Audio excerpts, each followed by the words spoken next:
പരിശുദ്ധ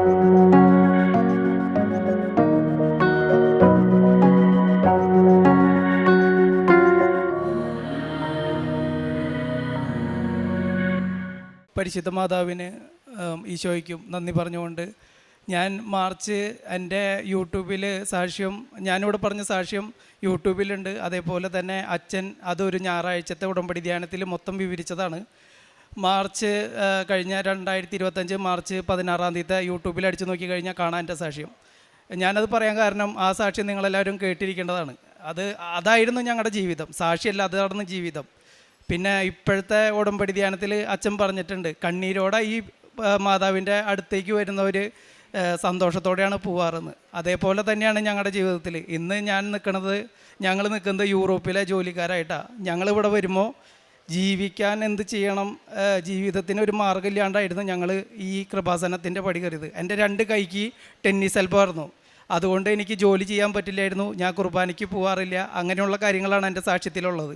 ആ സാക്ഷിയാണ് അച്ഛൻ ഇവിടെ ഉടമ്പടി ധ്യാനത്തിൽ, ഒരു ഞായറാഴ്ചത്തെ ഉടമ്പടി ധ്യാനത്തിൽ മൊത്തം വിവരിച്ചത്.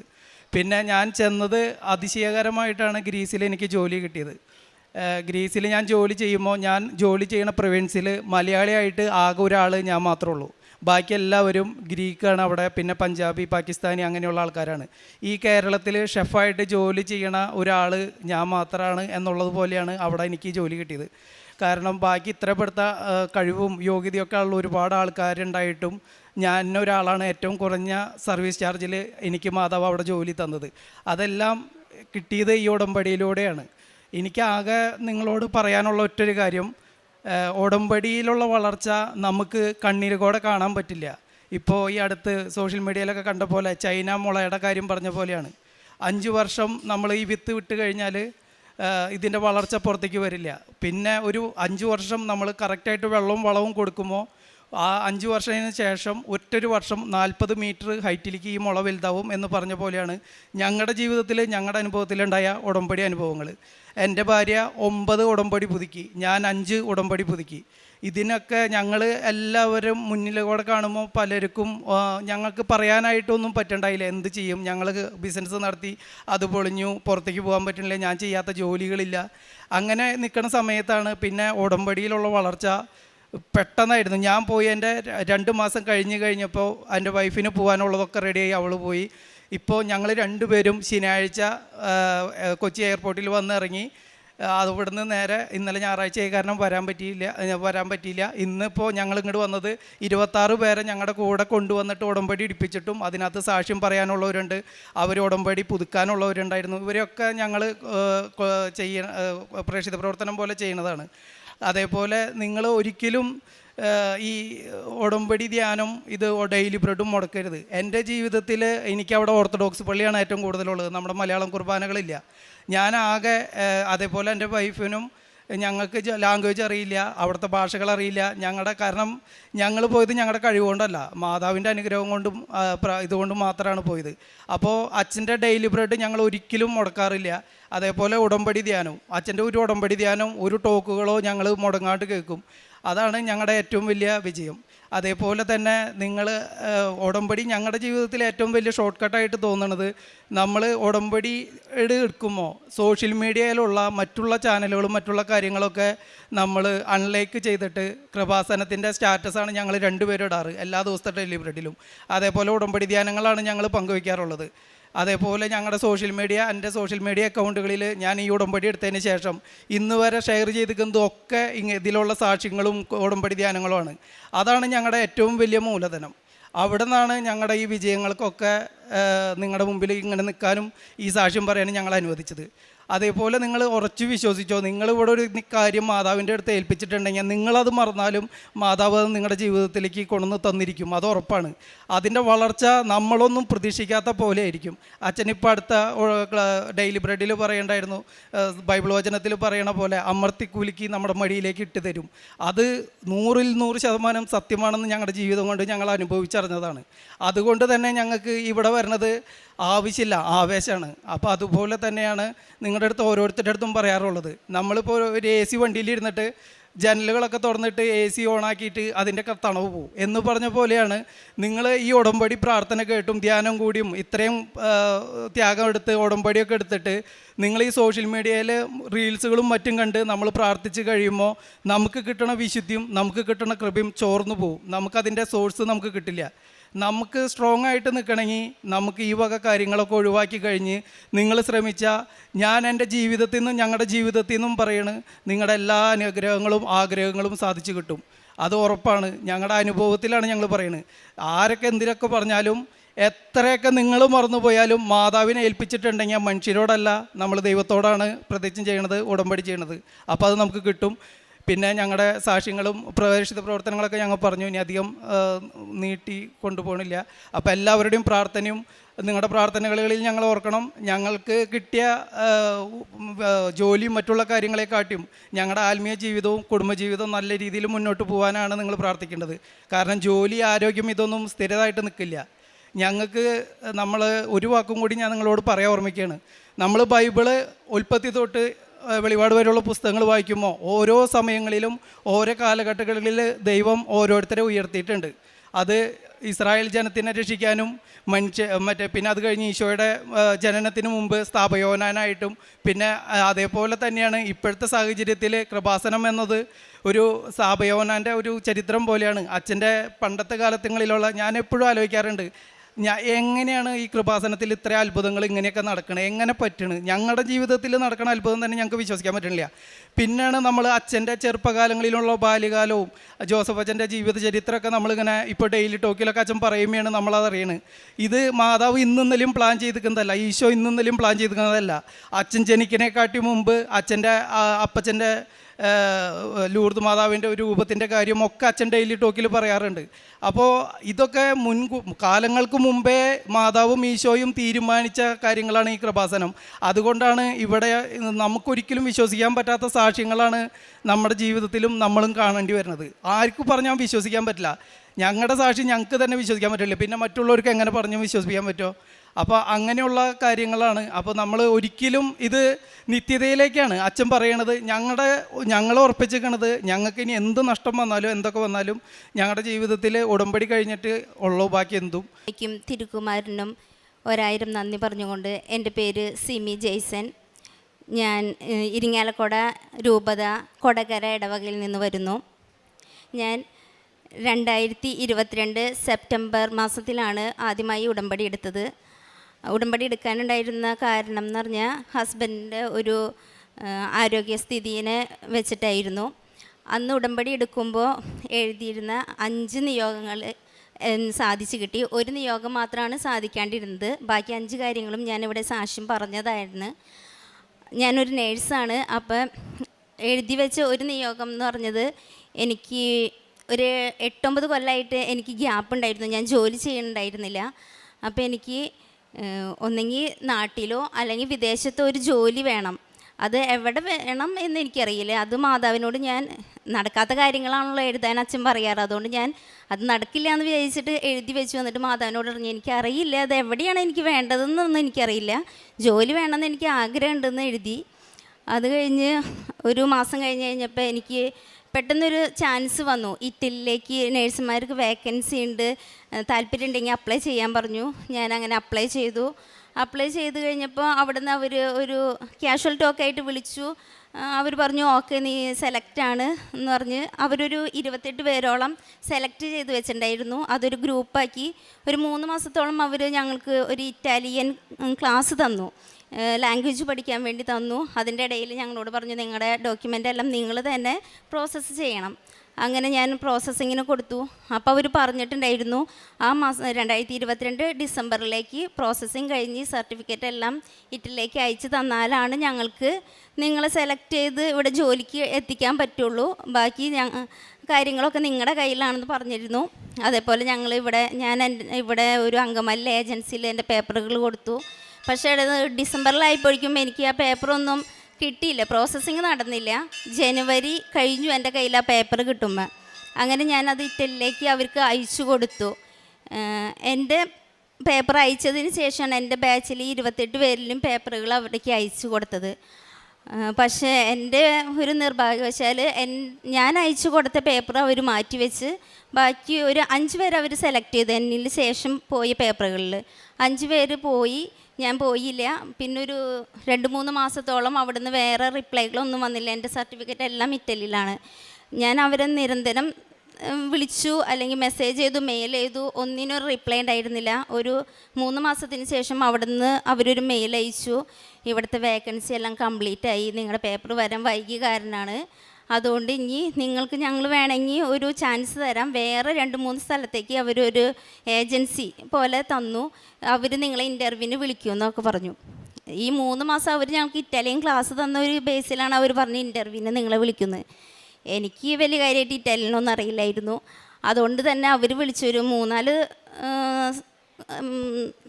മാഡംസ് വിളിച്ചു. അവർ ഇൻ്റർവ്യൂ നടത്തി. എനിക്ക് വലിയ കാര്യമായിട്ട് അറിയാത്ത കാരണം അവർ പറഞ്ഞു തന്നിട്ടാന്ന് എനിക്കും അറിയില്ല, ഞാൻ പറഞ്ഞു തന്നിട്ടാന്ന് അവർക്കും അറിയില്ലായിരുന്നു. അങ്ങനെ ഞാൻ ഫെയിലായിപ്പോയി. അപ്പം ഇറ്റലിയിലേക്ക് പോകണ കാര്യം അങ്ങനെ വേണ്ടാന്ന് വെച്ചു. കാരണം ഞാൻ അവർക്ക് മെയിൽ ചെയ്തു, എൻ്റെ സർട്ടിഫിക്കറ്റ് എല്ലാം തിരിച്ചു തരാൻ പറഞ്ഞു. പക്ഷേ അവിടുന്ന് പറഞ്ഞിട്ടുണ്ടായിരുന്നു നമ്മുടെ പ്രോസസ്സിങ് കഴിഞ്ഞ് പേപ്പർ അങ്ങോട്ട് കൊടുത്തു കഴിഞ്ഞാൽ പിന്നെ അടുത്തത് അവിടെ തന്നെ ഉള്ളവസ്ഥ ഇങ്ങോട്ട് വരുന്നതാണ്. അപ്പം എൻ്റെ വിചാരം പെട്ടെന്ന് വേറെ, ഞാൻ ആദ്യമായിട്ടാണ് ഇങ്ങനെ പുറത്തേക്ക് പോകാനുള്ള കാര്യങ്ങളൊക്കെ ചെയ്യണേ. അതുകൊണ്ട് ഞാൻ വിചാരിച്ചു ഇതങ്ങോട്ട് ചെന്നു അപ്പൻ അവിടെ നിന്ന് ഇങ്ങോട്ട് വരുമല്ലോ, അപ്പം എനിക്ക് പോകാമെന്ന് വെച്ചിട്ട് ഞാൻ ഒരു പെട്ടി നിറയെ സാധനങ്ങളൊക്കെ മേടിച്ച് വെച്ചു. പോകാനുള്ളതെല്ലാം പാക്ക് ചെയ്തൊക്കെ എടുത്ത് വെച്ചു. ഒരു 2 ആഴ്ചത്തേക്കുള്ളിൽ ചിലപ്പോൾ പോകാൻ പറ്റും എന്ന് ചോദിച്ചു. അതെൻ്റെ മണ്ടത്തരം. അങ്ങനെയൊക്കെ മേടിച്ച് വെച്ചു. പിന്നെയാണ് അറിയണത് അവർക്ക് വേക്കൻസി കംപ്ലീറ്റ് കഴിഞ്ഞ് പോകാൻ പറ്റില്ല എന്ന്. അപ്പം ഞാൻ പെട്ടെന്നൊരു ഡിപ്രഷനിലായി പോയി. എന്താ ചെയ്യണ്ടേ? കാരണം വീട്ടിലത്തെ സാമ്പത്തിക സ്ഥിതിയൊക്കെ വളരെ ബുദ്ധിമുട്ടായിരുന്നു. അത് അങ്ങ് പറഞ്ഞ് എല്ലാവർക്കും അറിയാമല്ലോ, നമ്മൾ പോകാൻ ഉദ്ദേശിച്ചു, അതിൻ്റേതായ എല്ലാ പ്രോസസ്സിങ് നടത്തി പോകാൻ പറ്റാണ്ടാവുമ്പോഴത്തെ ഒരു അവസ്ഥ എന്താണെന്ന്. അതേപോലെ ഞാനും ഭയങ്കര ഡിപ്രഷനിലായിപ്പോയി, ഭയങ്കര മൂഡ് ഓഫ്. ആ സമയത്താണ് എൻ്റെ ഹസ്ബൻഡ് ജോലി ചെയ്യണോടത്ത് ഒരു ചെറിയൊരു ഹോസ്പിറ്റലുണ്ട്. അപ്പോൾ ഹസ്ബൻഡ് എന്നോട് പറഞ്ഞു, നീ പോയി അവിടെ ഒന്ന് ചോദിച്ചു നോക്ക്, വേക്കൻസി ഉണ്ടോ എന്ന് ചോദിക്കും. നമുക്ക് സാലറി ഒന്നും കിട്ടിയില്ലെങ്കിൽ വലിയ കുഴപ്പമില്ല, കാരണം ഇത്രയും ഗ്യാപ്പ് ഉണ്ടല്ലോ, പെട്ടെന്ന് നമ്മുടെ നാട്ടിലൊന്നും അങ്ങനെ ജോലി കിട്ടാൻ എളുപ്പമല്ല. അപ്പോൾ അവരോട് ചോദിക്കുമെന്ന് പറഞ്ഞു. ഞാൻ ചെന്ന് ചോദിച്ചു. അവർ പറഞ്ഞു ഓക്കെ നീ പോരെ.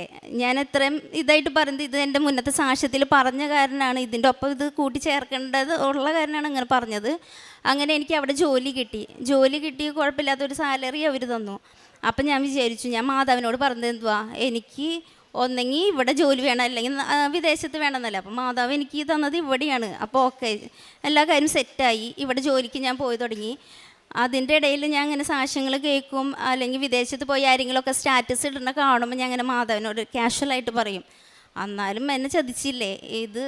ഇനി അവർ എന്നെ ഒന്ന് തിരിച്ച് വിളിച്ചുവായിരുന്നെങ്കിൽ, ഇപ്പം നമ്മൾ സാക്ഷ്യങ്ങളിലൊക്കെ കേൾക്കണില്ലേ, വേണ്ടാന്ന് പറഞ്ഞൊരു സ്ഥലത്തുനിന്ന് അവർ എന്നെ അല്ലെങ്കിൽ വിളിച്ചു അല്ലെങ്കിൽ പിന്നെ തന്നു എന്നൊക്കെ പറയുമ്പോൾ ഞാനും വിചാരിച്ചു അങ്ങനെ എന്നെ ഒന്ന് വിളിച്ചായിരുന്നെങ്കിൽ മാതാവ് എന്നെ അംഗീകരിച്ചു, മാതാവിൻ്റെ മകളായിട്ട് എന്നെ ഏറ്റെടുത്തിട്ടുണ്ടെന്നൊന്ന് വിചാരിക്കാറുണ്ടല്ലോ എന്ന് ഞാനും ഇങ്ങനെ ചിന്തിക്കാറുണ്ട്. മാതാവിനോട് ഒരു കാഷ്വലായിട്ട് ഞാനത് പറയാറുണ്ടായിരുന്നു.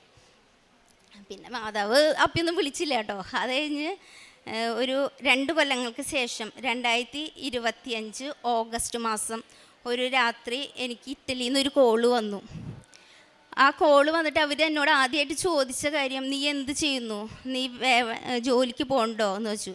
ഞാൻ പറഞ്ഞു എൻ്റെ നാട്ടിലൊരു ചെറിയ ഹോസ്പിറ്റലിൽ ഞാൻ ജോലി പോകുന്നുണ്ട്, നിനക്ക് ഞങ്ങളുടെ കൂടെ ചേർന്ന് പ്രവർത്തിക്കാൻ താല്പര്യമുണ്ടോ, ഇങ്ങോട്ട് വരാൻ താല്പര്യമുണ്ടോ എന്ന് വെച്ചപ്പോൾ എനിക്ക് പെട്ടെന്നൊരു ഷോക്കായി. കാരണം ഇല്ല എന്ന് പറഞ്ഞ് 2 കൊല്ലങ്ങൾക്ക് മുന്നേ മടക്കി വെച്ചൊരു കാര്യമല്ലേ, പിന്നെ അങ്ങനെ വിളിച്ച് ഒരു കാര്യം ചോദിക്കുമോ. ഞാൻ എൻ്റെ ഫോണിൽ ഔഡിൽ ഇട്ടേണ കാരണം ഹസ്ബൻഡ് അടുത്തുണ്ടായി. ഞാൻ ആളെ നോക്കിയപ്പോൾ ആൾ തലയാട്ടി ഓക്കെ പറയാൻ പറഞ്ഞു. ഞാൻ ഓക്കെ പറഞ്ഞു, വേറെ ഞാൻ പ്രത്യേകിച്ചൊന്നും ചിന്തിച്ചൊന്നുമില്ല, ഓക്കെ പറഞ്ഞു. അപ്പം ഞാൻ അയച്ചു കൊടുത്ത എൻ്റെ സർട്ടിഫിക്കറ്റ് എല്ലാം ഞാൻ തിരിച്ചവരുടെ നിന്ന് മേടിച്ചിട്ടുണ്ടായിരുന്നു. ഇനി അവിടെ വെക്കേണ്ട കാര്യമില്ലല്ലോ എന്ന് വെച്ചിട്ട് അവരെന്നോട് പറഞ്ഞു ഓക്കെ നാളെ രാത്രി ഇതേ സമയത്ത് വിളിക്കാം, നീ പ്രാർത്ഥിച്ചേക്ക് എന്ന് പറഞ്ഞു. അവരത്രേ പറഞ്ഞോളൂ, പ്രാർത്ഥിച്ചേക്ക് എന്ന് പറഞ്ഞപ്പോൾ ഞാൻ വിചാരിച്ചു അതെന്താ നിനക്ക് താല്പര്യം ഉണ്ടെന്ന് പറഞ്ഞിട്ട് പിന്നെയും അവരെന്നോട് പറയാം നീ പ്രാർത്ഥിച്ചേക്ക്, അപ്പോൾ അതിനകത്തൊരു ചെറിയ സാധ്യതയല്ലേ ഉള്ളൂ എന്ന് വെച്ചു. ഞാൻ പ്രാർത്ഥിച്ചില്ല, കാരണം ഞാൻ മാധവനോട് ചോദിച്ച ജോലി എനിക്ക് നാട്ടിൽ തന്നിട്ടുണ്ടല്ലോ എന്ന് വെച്ചു. ഞാൻ അങ്ങനെ വിചാരിച്ചു ഈ കാര്യത്തിൽ. പിന്നെ എൻ്റെ ഉടമ്പടി ഞാൻ കണ്ടിന്യൂ ചെയ്ത് പോകണ്ടായിരുന്നു. അതിനകത്ത് ഞാൻ പിന്നെ ഒരിക്കലും എഴുതിയിട്ടില്ല എനിക്ക് വിദേശത്ത് പോകണമെന്നോ ഒന്നും ഞാൻ എഴുതിയിട്ടുണ്ടായിരുന്നില്ല. ഉടമ്പടിയിലെ കാര്യങ്ങളെല്ലാം കൃത്യമായി ചെയ്തു പോയി. അത് കഴിഞ്ഞ് ആ കോൾ കട്ട് ചെയ്തിട്ട് പിന്നെ ഒരു 3 മാസം കഴിഞ്ഞിട്ട് അവരെന്നെ വീണ്ടും വിളിച്ചിട്ട് എന്നോട് പറയുവാണ്, നിൻ്റെ പേപ്പറുകൾ ഇവിടെ ശരിയായിട്ടുണ്ട്, ഇറ്റാലിയൻ നൊളോസ്ത കിട്ടിയിട്ടുണ്ട്, നീ മെയിൽ ചെക്ക് ചെയ്യും, മെയിലിലേക്ക് വന്നിട്ടുണ്ട്, വിസയ്ക്ക് അപ്ലൈ ചെയ്തോളെ. എനിക്കത് ഒട്ടും വിശ്വസിക്കാൻ പറ്റുന്നൊരു കാര്യമായിരുന്നില്ല. കാരണം അന്ന് അവർ വിളിച്ച് നീ വരുന്നുണ്ടോ എന്ന് ചോദിച്ചു, പിന്നെ അവർ വിളിക്കാമെന്ന് പറഞ്ഞു, അവരെന്നെ വിളിച്ചിട്ടില്ല. പിന്നെ വന്ന വിളി എൻ്റെ മെയിൽ ചെക്ക് ചെയ്യും, അതിനകത്ത് നിനക്ക് നൊളോസ്ത വന്നിട്ടുണ്ടെന്നാണ്. എനിക്ക് എന്താ പറയണ്ടേ, എങ്ങനെയാണ് ആ കോള് വരുന്നത്? ഞങ്ങൾ കൃപാസനത്തിൽ ഉടമ്പടി പുതുക്കാൻ വരുന്നത് എന്നും വെളുപ്പിനാണ് വരിക. ഒരു 2:30 നേരത്ത് ചാലക്കുടിയിലാണ് വീട്. ചാലക്കുടിയിൽ നിന്ന് ഞങ്ങൾ ബൈക്കുമ്മയാണ് ഞാനും ചേട്ടനും വരാറ്. ഇങ്ങോട്ട് വരാൻ ഇരിക്കുന്ന സമയത്താണ് അവിടെ നിന്ന് വന്ന കോള് കാണുന്നത്. ഞാൻ തിരിച്ച് വിളിച്ചപ്പോഴാണ് അവർ പറഞ്ഞ മെയിൽ ചെക്ക് ചെയ്യുന്നത്. എനിക്കത് എന്താ പറയുക, എങ്ങനെ പറഞ്ഞറിയിക്കേണ്ടത്? നമ്മൾ ഒരിക്കലും നടക്കില്ല എന്ന് പറഞ്ഞൊരു കാര്യം എൻ്റെ മാതാവ്, ഞാൻ മറന്നുപോയൊരു കാര്യമാണ്. മാതാവ് അത് ഓർത്തിരിക്കേണ്ട. ഈ അച്ഛൻ ഇപ്പോഴും പറഞ്ഞ പോലെ നിങ്ങൾ ഒരിക്കലേ ഒരു ഉടമ്പടിയിൽ വെക്കാൻ, ഒരു നിയോഗം വെക്കാൻ പാടുള്ളൂ. അത് കഴിഞ്ഞാൽ പിന്നെ അത് നടന്നില്ലെങ്കിൽ നിങ്ങളത് വെക്കരുത്. കാരണം അത് മാതാവ് ഏറ്റെടുത്തിട്ടുണ്ടത്.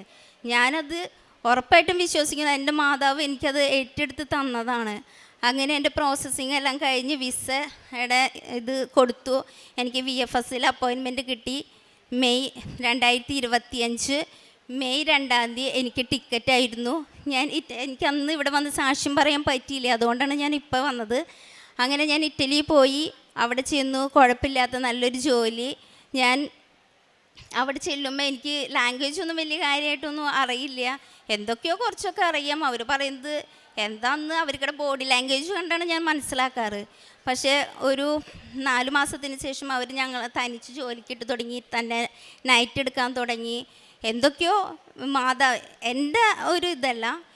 ഞാനെപ്പോഴും കാലത്ത് എണീക്കുമ്പോൾ ഡ്യൂട്ടിക്ക് പോണേലും മുന്നേ മാതാവിനോട് പറയും, എൻ്റെ ഗ്രേസ് കൊണ്ടല്ല, എൻ്റെ മെറിറ്റ് കൊണ്ടല്ല, മാതാവ് എനിക്ക് തന്നതാണ്.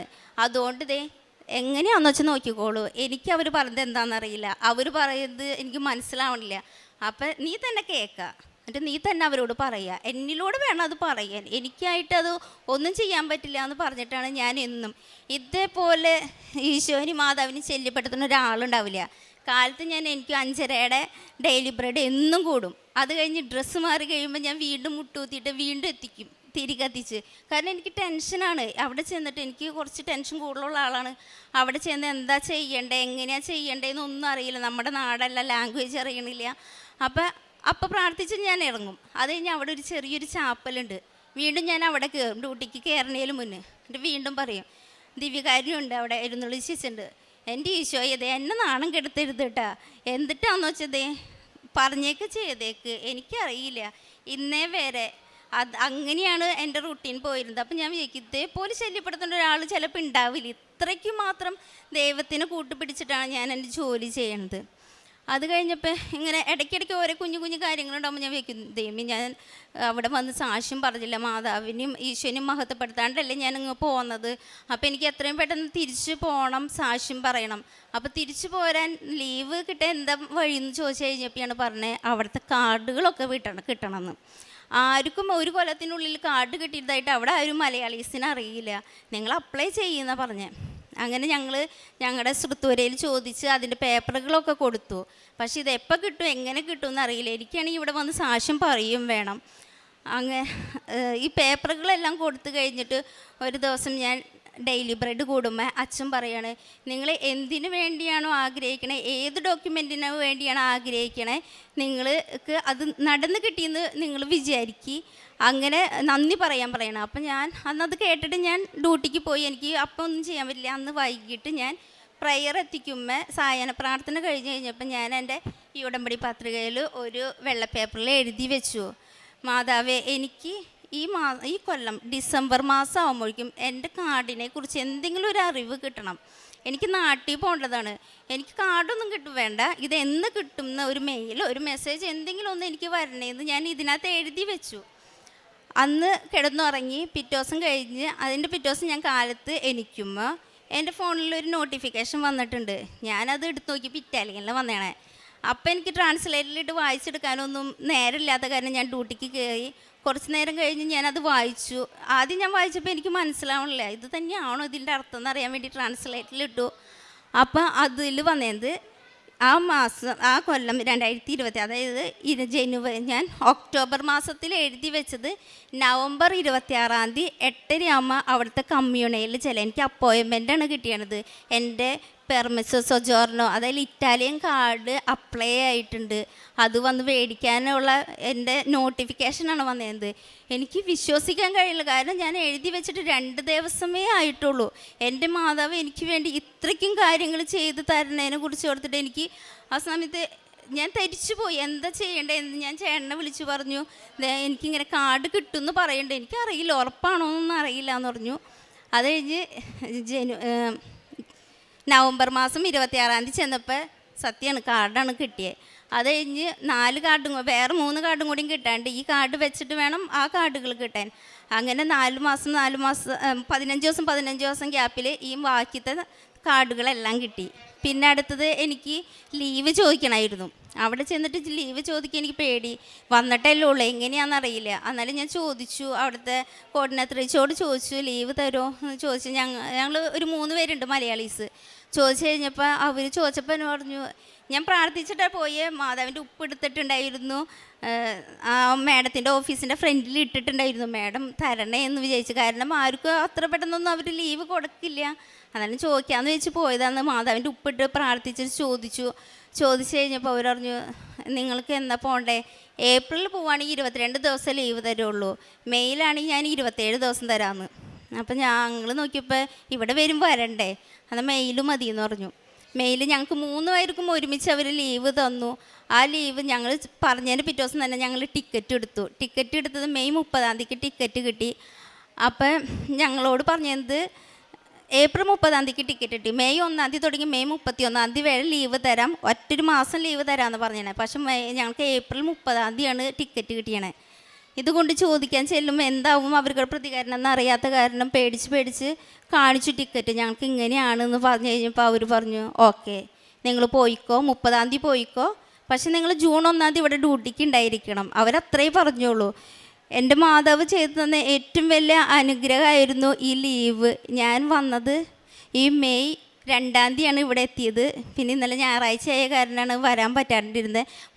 ഏറ്റവും ഫസ്റ്റ് ഇവിടെ വന്ന് ഈ ആൾക്കാരെ വന്ന് മാതാവിൻ്റെ പ്രത്യക്ഷീകരണത്തിന് സാക്ഷിയാക്കിയതിന് നന്ദി പറഞ്ഞിട്ടേ ബാക്കി എന്ത് കാര്യം ചെയ്യുള്ളൂ എന്ന് അന്നേ വിചാരിച്ചതാണ്. പിന്നെ എൻ്റെ കാരുണ്യ പ്രവൃത്തികൾ എന്ന് പറഞ്ഞാൽ, ഞാൻ ഇവിടുന്ന് പോകുമ്പോൾ ലാംഗ്വേജും അറിയില്ലെങ്കിലും ഇറ്റാലിയൻ പത്രമാണ് 2 കെട്ട് മേടിച്ചിട്ട് പോയത്. അവിടെ ചെന്ന് 1 മാസമൊക്കെ കഴിഞ്ഞപ്പോൾ എനിക്കറിയാവുന്ന ലാംഗ്വേജിലൊക്കെ അവരെ പറഞ്ഞു മനസ്സിലാക്കിയതാ, ഇത് ഞങ്ങളുടെ നാട്ടിൽ നടക്കുന്ന ഒരു വലിയ അത്ഭുതമുള്ള മാതാവിൻ്റെ മിറാക്കിളായ പള്ളിയാണ്, നിങ്ങൾ പ്രാർത്ഥിക്കണം എന്നൊക്കെ പറഞ്ഞിട്ട് ഈ പത്രങ്ങൾ കൊടുക്കും. എല്ലാവരോടും പറയും ഇത് വായിക്കണം, പ്രാർത്ഥിക്കണം എന്ന് പറഞ്ഞു കൊടുക്കാൻ. പിന്നെ ഇവിടുന്ന് പോകുമ്പോൾ ഏറ്റവും വലിയ എൻ്റെ ഒരു ടെൻഷൻ, കുർബാനയൊക്കെ കാണാൻ പറ്റുമോ, എങ്ങനെയാണ്, അന്യനാടല്ലേ എന്നുള്ളൊരു ഇതായിരുന്നു. അവിടെ ചെല്ലുമ്പോൾ ഏറ്റവും വലിയ ഭാഗ്യം എന്ന് പറയാൻ, അവിടെയുള്ളത് ചാപ്ലിൻ ഒരു മലയാളി അച്ഛനായിരുന്നു.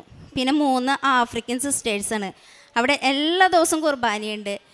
അവിടുത്തെ ഹോസ്പിറ്റൽസിന് വേണ്ടി ആഴ്ചയിൽ 4 ദിവസം, ബാക്കിയത്തെ ദിവസം സിസ്റ്റേഴ്സിനും അച്ഛനും. അപ്പം ഞങ്ങൾക്ക് എപ്പോൾ വേണമെങ്കിലും കുർബാനയ്ക്ക് പോകാമായിരുന്നു. പിന്നെ ഇടയ്ക്ക് ഞങ്ങൾ അച്ഛനോട് ചോദിക്കും, അച്ഛൻ ഞങ്ങൾക്ക് മലയാളം കുർബാന കാണാനൊരാഗ്രഹമുണ്ട്, അച്ഛൻ ചെല്ലോ എന്ന് ചോദിക്കുമ്പോൾ അച്ഛൻ പറയും, ഓക്കെ നിങ്ങളെ ഡ്യൂട്ടി അഡ്ജസ്റ്റ് ചെയ്ത് വാ, നമുക്ക് ചെല്ലാമെന്ന് പറയും. അങ്ങനെ ഞങ്ങൾക്ക് ഇടയ്ക്ക് മലയാളം കുർബാന കിട്ടും എല്ലാ ദിവസവും. ആഴ്ചയിൽ ചിലപ്പോൾ 2 ദിവസമൊക്കെ അത് ഡ്യൂട്ടി അഡ്ജസ്റ്റ് ചെയ്യാൻ പറ്റാണ്ടിരിക്കുമ്പോൾ മാത്രമാണ് കുർബാന മുടങ്ങാറുള്ളൂ. ബാക്കി എല്ലാ ദിവസവും കുർബാന കിട്ടാറുണ്ട്. പിന്നെ ഞാൻ കൃത്യമായിട്ട് ദശാംശം നാട്ടിലേക്ക് അയച്ച് ആർക്കൊക്കെയാണോ അതിന് അർഹതപ്പെട്ടവർ അന്വേഷിച്ച് കൊടുക്കാൻ ശ്രമിക്കാറുണ്ട്.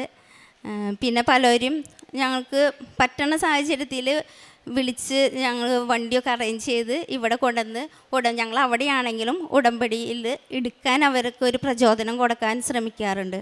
ഇതെല്ലാം ചെയ്തെന്ന് എൻ്റെ മാതാവിന് ഈശോയ്ക്ക് 1000 നന്ദി പറഞ്ഞുകൊണ്ട് നിർത്തുന്നു.